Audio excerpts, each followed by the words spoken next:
আসসালামু আলাইকুম। নির্বাচন কমিশনের একটা আদেশ এসেছে। ভোট কেন্দ্রের 400 গজের মধ্যে মোবাইল ফোন নিষিদ্ধ করা হয়েছে। এই একটা লাইনের মধ্যেই হাজারো প্রশ্ন, হাজারো সন্দেহ ঢুকে আছে। কারণ 17 বছর পর একটা কাঙ্ক্ষিত নির্বাচন হতে যাচ্ছে। 17 বছর, এই সময়টা মানুষ ভোট দিতে পারেনি, নিজের মতামত বাক্সে ঢোকাতে পারেনি। আজ সেই মানুষই তীর্থের কাকের মতো অপেক্ষা করছে একটা সুষ্ঠু নির্বাচনের। এই নির্বাচন শুধু একটা ভোট কিন্তু না, এটা মানুষের জমে থাকা আকাঙ্ক্ষা, মানুষের আবেগ। আর ঠিক এই জায়গায় এমন একটা সিদ্ধান্ত এলো। প্রশ্ন উঠছে, মানুষের এই আবেগ নিয়ে কি তবে ছেলে খেলা হচ্ছে, নাকি এটা কেবলই নিরাপত্তার নামে একটা কঠোর ব্যবস্থা? এই সিদ্ধান্তটা মানুষের মনে ভয় আর প্রশ্ন দুইটাই তৈরি করেছে। আসন্ন ত্রয়োদশ এই জাতীয় সংসদ নির্বাচন আমাদের দরজায় করা নাড়ছে। ঠিক সেই সময়েই এই রকম একটা সিদ্ধান্ত নতুন করে আলোচনার সৃষ্টি করেছে। ভোট কেন্দ্রের 400 গজের মধ্যে মোবাইল ফোন নিষিদ্ধ, এই সিদ্ধান্ত নিয়েছে নির্বাচন কমিশন। আর এই সিদ্ধান্তকে ঘিরেই আজ কড়া মন্তব্য করেছেন জাতীয় নাগরিক পার্টির দক্ষিণাঞ্চলের মুখ্য সংগঠক হাসনাত আবদুল্লাহ। তিনি কি বলেছেন সেই ব্যাপারটা পরিষ্কার করছে।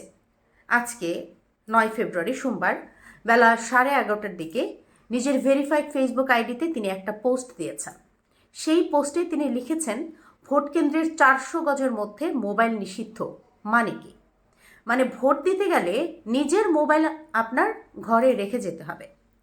শুধু সাধারণ ভোটার না, সাংবাদিকও না, সিটিজেন জার্নালিস্টও না, কারোর জন্যই মোবাইল অ্যালাউড না। তার ভাষায় এটা কি হঠকারী সিদ্ধান্ত? হাজরত আবদুল্লাহ আরও একটা প্রশ্ন তুলেছেন। তিনি বলেছেন, এর আগে কখনো কি এমন নিয়ম দেখা গেছে? ভোট কেন্দ্রের এত কাছাকাছি মোবাইল নেয়ার উপর নিষেধাজ্ঞা যে এলো, তার মতে এর কোনো যুক্তিসঙ্গত ব্যাখ্যা নেই, বরং এই সিদ্ধান্ত নিরাপত্তাহীনতা বাড়ায়। কারণ যদি কোনো বিপদ হয় তখন কাকে ফোন করবে ভোটার? অনেক মানুষ নিরাপত্তার অভাবে হয়তো মোবাইল ছাড়া ভোট দিতে যেতেই চাইবে না, কেন্দ্রেই যেতে চাইবে না। তিনি আরও একটা বিষয় ক্লিয়ার করেছেন, সিসি ক্যামেরা থাকলেও তাৎক্ষণিকভাবে সব কিছু ধরতে পারবে না, কিন্তু ব্যক্তিগত মোবাইল ফোন কিন্তু এই কাজটা ঠিকই পারে। সাংবাদিকরা বা সাধারণ মানুষ মোবাইল দিয়েই অনিয়মের ছবি, ভিডিও তাৎক্ষণিকভাবে রেকর্ড করতে পারে। কেন্দ্র দখল, ভোট চুরি, এই জায়গাগুলোতে মোবাইল একটা বড় ভূমিকা রাখে। কিন্তু তার অভিযোগ, হয়তো এই ভিডিওগুলো যেন কেউ ধরতে না পারে, ধারণ করতে না পারে, সেজন্যই মোবাইল নিষিদ্ধ করা হয়েছে। এটা কি তাহলে ভোট চুরির জন্য পরোক্ষভাবে রাস্তা খুলে দেওয়া হচ্ছে? তিনি বলেছেন, এই সিদ্ধান্ত অবিলম্বে প্রত্যাহার করা উচিত। এখন আসি নির্বাচন কমিশনের চিঠির কথায়।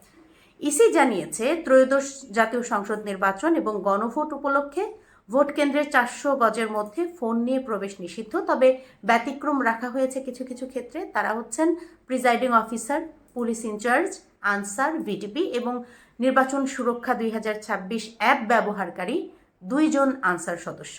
তারা ফোন রাখতে পারবেন। সাধারণ ভোটারদের জন্য সেই সুযোগ নেই। এখন প্রশ্নটা আসছে, এই সিদ্ধান্ত কি ভোটের পরিবেশ নিরাপদ করবে বলে আপনারা মনে করছেন, নাকি ভোট কেন্দ্রকে আরও অন্ধকারের দিকে নিয়ে যাবে? মোবাইল নিষিদ্ধ মানে কি স্বচ্ছতা কমে যাওয়া, নাকি শৃঙ্খলা বাড়ানো? সাংবাদিকতা আর সিটিজেন জার্নালিজমের ভূমিকা এখানে কোথায় গিয়ে দাঁড়াচ্ছে? এই প্রশ্নগুলোর উত্তর নির্বাচনের দিনেই হয়তো স্পষ্ট হবে। কিন্তু এখনই একটা প্রশ্ন আপনাদের জন্য খোলা রেখে যাই, স্বচ্ছ নির্বাচন নিশ্চিত করতে মোবাইল কি বিপদ নাকি রক্ষা কবচ? নির্বাচন মানেই আস্থা, আর আস্থার জায়গায় যখন হঠাৎ করেই নিষেধাজ্ঞা আসে, তখন স্বাভাবিকভাবেই প্রশ্ন জাগে। মোবাইল নিষিদ্ধ শুনলে মনে হয় কিছু তো একটা লুকানো হচ্ছে।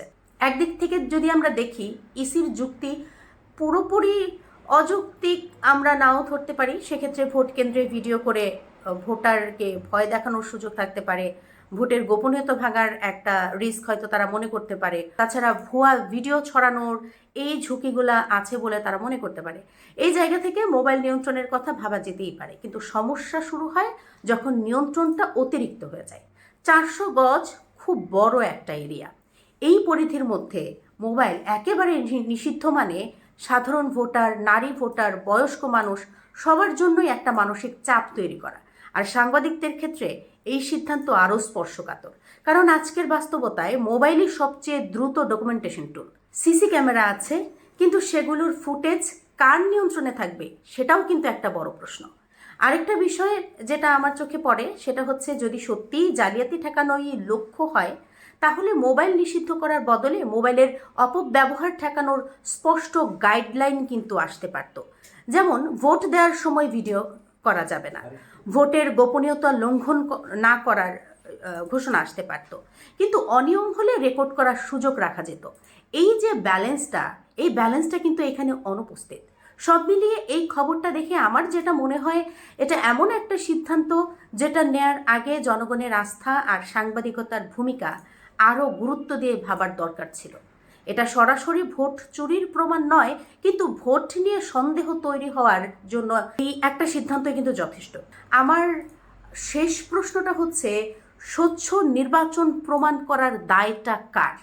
নাগরিকের হাতে ক্যামেরা থাকা কি সত্যিই সবচেয়ে বড় ঝুঁকি, নাকি সবচেয়ে বড় সুরক্ষা কবচ? উত্তর কমেন্টে জানাবেন। ধন্যবাদ।